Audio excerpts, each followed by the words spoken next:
alors qu'il s'apprêtait à s'éloigner physiquement de ses disciples, Jésus leur disait paradoxalement, « Et moi je suis avec vous tous les jours jusqu'à la fin des temps. » Matthieu chapitre 28, verset 20.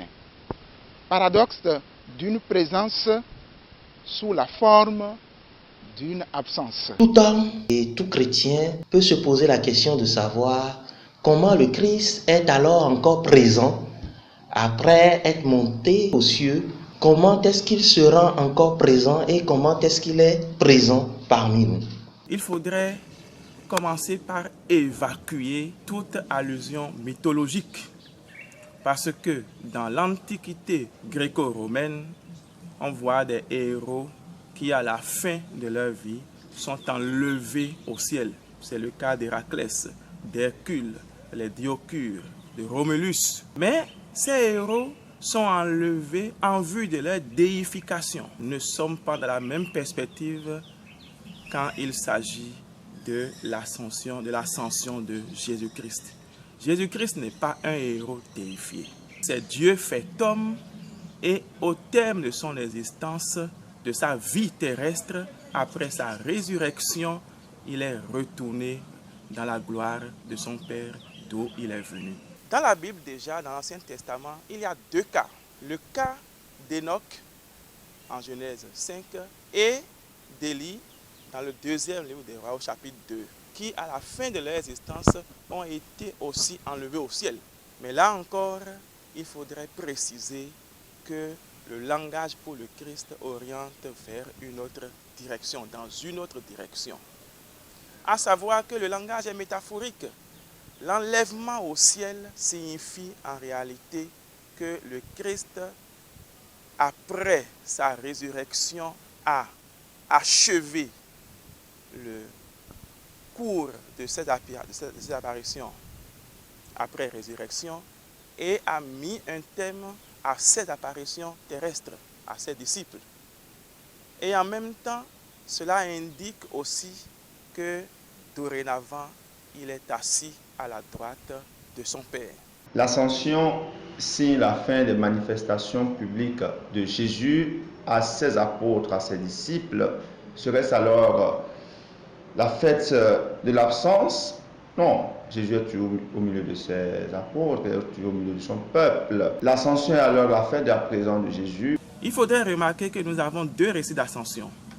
À la fin de l'évangile de Luc, nous avons un premier récit de l'ascension où Luc dit que le Christ est emporté au ciel, il se sépara de ses disciples. Et le second récit, nous l'avons au début du livre des Actes des Apôtres, où l'expression ici, c'est s'élever dans la gloire du ciel, dans la gloire de Dieu. Donc, à la fin de l'évangile de Luc, nous avons une première perspective qui veut dire en réalité qu'après sa résurrection, le Christ est entré directement dans la gloire de son Père. Tandis que dans la perspective des Actes des Apôtres, le Christ, après sa résurrection, pendant 40 jours symboliques, a continué la formation de ses disciples, leur est apparu pendant 40 jours et au terme des 40 jours a mis fin à ses apparitions sensibles, physiques, terrestres. Et lui, désormais assis à la droite de son Père, il exerce son ministère sacerdotal, il intercède pour nous, il nous accompagne dans l'histoire et nous savons que celui qui est dans la gloire du Père, qui intercède pour nous, a le mérite d'avoir fait le chemin avant nous et qui nous obtient aussi comme gage et après comme réalité la gloire du ciel. En se retirant, Jésus n'abandonne pas le monde, Dieu n'abandonne pas sa création. Il la soutient toujours de son amour et c'est aux chrétiens de continuer à être Jésus dans le monde. Le Christ est présent dans le monde à travers l'Eucharistie, à travers sa parole, mais aussi à travers ses disciples. Il est important de vivre une vie de foi, d'espérance et de charité. Vie de foi en ce sens qu'il est nécessaire de renforcer sa relation avec le Christ, qui n'est physiquement plus là. Donc faire preuve, croire en sa présence dans son Église, dont nous faisons partie, et faire preuve dans cette relation avec lui en vivant, en nous approchant des sacrements avec vraiment la conviction qu'il est présent. Puisque c'est de là que nous recevons sa vie, nous renouvelons en nous sa vie et sa présence. Ensuite, celui qui est connecté au Christ, je vais dire, aura un regard, une approche de la réalité qui soit vraiment empreinte de sa présence. Vivre dans la présence du Christ, alors qu'il s'en est allé à l'ascension, c'est témoigner de la bonne nouvelle, annoncer la mort et la résurrection du Christ, faire connaître sa parole. Et sa présence se manifeste davantage lorsque nous comprenons que nous devons travailler sur nous-mêmes pour vaincre nos passions, pour faire rayonner sa présence en nous. Dans la culture des vertus, les vertus cardinales, la justice, la tempérance, la prudence, la force, et les vertus théologales, la foi, l'espérance et la charité. Par sa mort et par sa résurrection, Jésus nous a enseigné l'amour. Vivre dans la présence du Christ, c'est aussi témoigner dans notre vie de cet amour par rapport aux autres, dans notre environnement, vis-à-vis de l'Église. Témoigner de cet amour dans toutes nos actions, dans tout ce que nous faisons, dans notre environnement social, politique, etc. Et enfin, celui qui croit en Jésus-Christ vit en son témoin, vit comme témoin dans le monde. Celui qui croit en lui rend présent le Christ qui n'est plus là. Nous sommes la présence de Jésus dans le monde à travers l'action et la contemplation. Pour Galiléen, pourquoi êtes-vous là à regarder le ciel?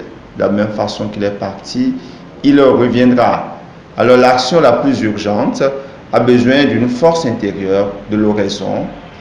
Et l'oraison, la contemplation, doit se traduire à travers l'action. C'est ce que d'ailleurs Saint Jacques appelait la foi et les œuvres, et que les latins disaient en une sentence assez mémorable: ora et labora, prie et travail. Le chrétien doit contempler et traduire ce qu'il a contemplé dans l'action de chaque jour. Il n'y a pas donc de foi sans vie de foi. Fêter l'ascension, c'est donc s'engager au nom de sa foi dans le monde. Mon souhait donc pour vous, frères et sœurs, chers amis, est que nous puissions redécouvrir notre mission de présence chrétienne dans le monde.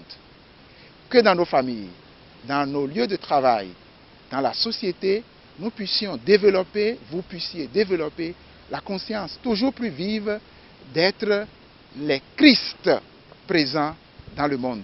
Es-tu chrétien? Oui. Alors, sois Christ au milieu de tes frères. Rends le Christ présent par ta vie, pour qu'en te voyant vivre, ceux qui ne connaissent pas encore le Christ ou le connaissent mal puissent se dire: aujourd'hui, j'ai rencontré le Christ dans la figure de mon frère.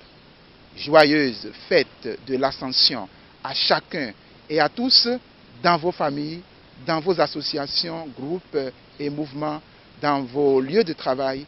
Que le Christ qui remonte à la gloire du Père se fasse visible dans chacune de nos vies. Bonne fête à chacun et à tous.